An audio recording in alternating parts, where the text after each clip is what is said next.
You're listening to the Lofi Music Academy podcast, your go-to space for all things lo-fi. Sit back, relax, and let's dive into the world of lo-fi music production. Hi, and welcome to the Lofi Music Academy podcast.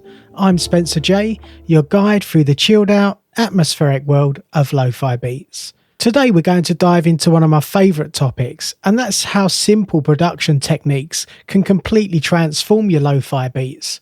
Because here's the truth, you don't need the fanciest gear, you don't need a massive sample library, or even years of mixing knowledge to make your track sound better.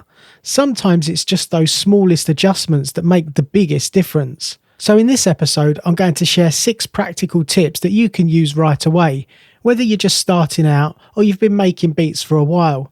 These are things that I wish I'd have known earlier, and honestly, they've shaped the way I produce today. So grab your favourite drink and let's get into it.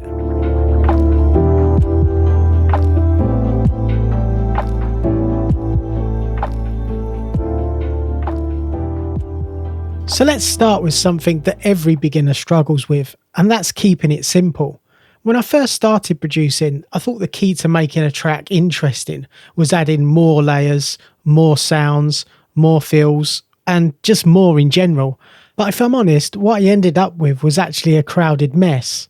In lo-fi, simplicity is powerful. A chilled 4-bar loop with a mellow chord progression and a few subtle variations can be way more effective than a cluttered arrangement. Think about those lo-fi tracks that you love. They don't overwhelm you. Instead, they create space to breathe, space to relax. So when you're working on your beats, resist that temptation to keep stacking endless sounds on top of each other. Instead, focus on making just a few elements work beautifully together, because sometimes less really is more.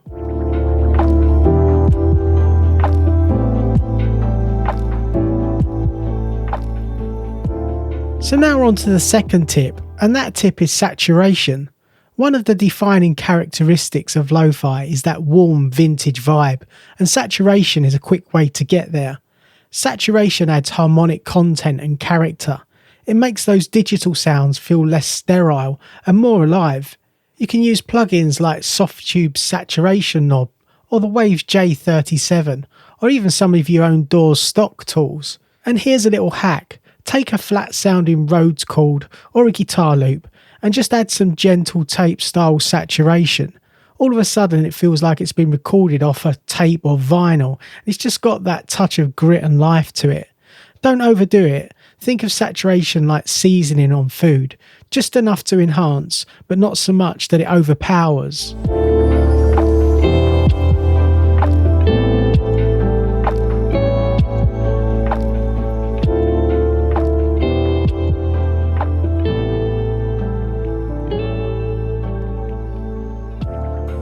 And next up we have texture. You want to use texture to glue everything together. Textures are the secret ingredient so many great lo-fi tracks use. Rain sounds, vinyl crackle, street ambience, birds chirping. These subtle layers make your track feel really alive. The trick is to use them sparingly and keep them low in the mix. You don't want your rain sample drowning out your drums, but you do want it sitting just underneath the surface, tying everything together. Another bonus is that texture can help glue samples together. Maybe you're using a guitar loop and a Rhodes chord progression from different sources. Adding a soft vinyl layer under both of them makes it feel like they belong in the same world. Try it. You'll be amazed at how much cohesion textures can add.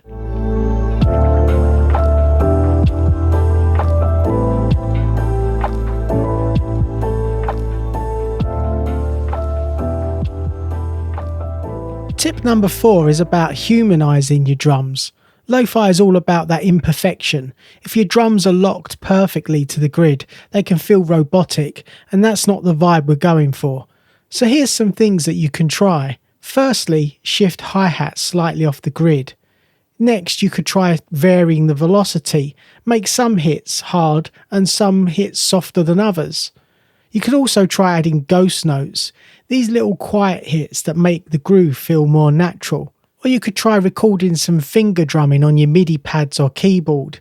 Even if you're not great at it, that little bit of sloppiness adds real groove and character to the track.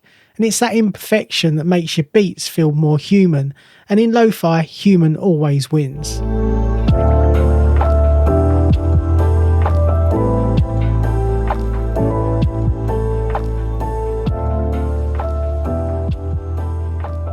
And tip number 5 is to always EQ with purpose.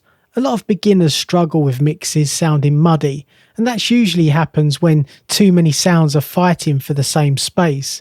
And here's a simple approach. High pass EQ most of your melodic elements, like pads or keys, to clear out that low end rumble. This leaves space for your kick and bass to sit properly. Then sit back and listen and think about each sound and ask yourself, what role does this play in the mix? If it's not contributing low end, then roll it off. If it's too harsh, do a gentle cut on those frequencies. EQ isn't about making every sound louder. It's about carving out space so each element has its own place to shine.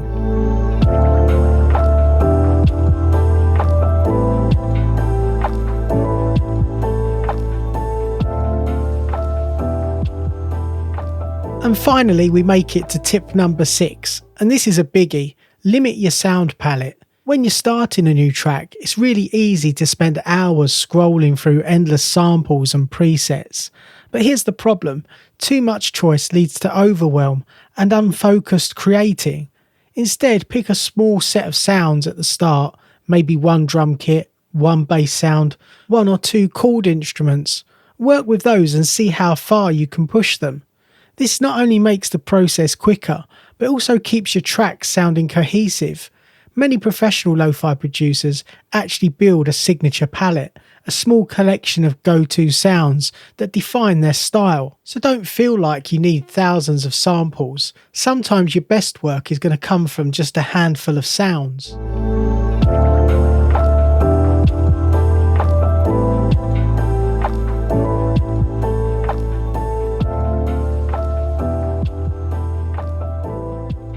Okay, so let's wrap this episode up. We talked about 6 simple but powerful tips.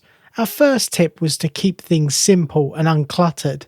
Tip 2, use saturation to add warmth. Our third tip, add textures to glue your track together. Our fourth tip, humanize your drums for that imperfect groove. Our fifth tip, use EQ to carve out space and clarity. And lastly, number 6, limit your sound palette. This really helps you stay focused and creative. These simple tips aren't advanced mixing techniques or expensive plugins that you need to buy.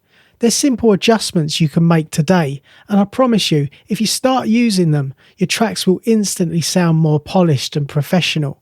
So here's my challenge for you. In your next session, pick just one of these tips and apply it, and see how it changes your music. If you enjoyed this episode, please consider subscribing, leaving a review, or sharing it with fellow music producers who might find it useful. Until next time, keep creating, stay inspired, and remember, it's all about the vibe. Take care and see you in the next episode. Thanks for tuning in to the Lofi Music Academy podcast. If you're ready to start making lo-fi music and want to go even deeper, grab your free guide. Discover the 6 essential steps to create a release-ready lo-fi track from scratch. Whether you're using budget gear in your bedroom or a small home studio, this guide will help you get that polished, dreamy lo-fi sound you're after. Just go to www.lofimusicacademy.com. Until next time, keep creating those laid-back vibes, and don't forget to subscribe for more lo-fi tips and tricks.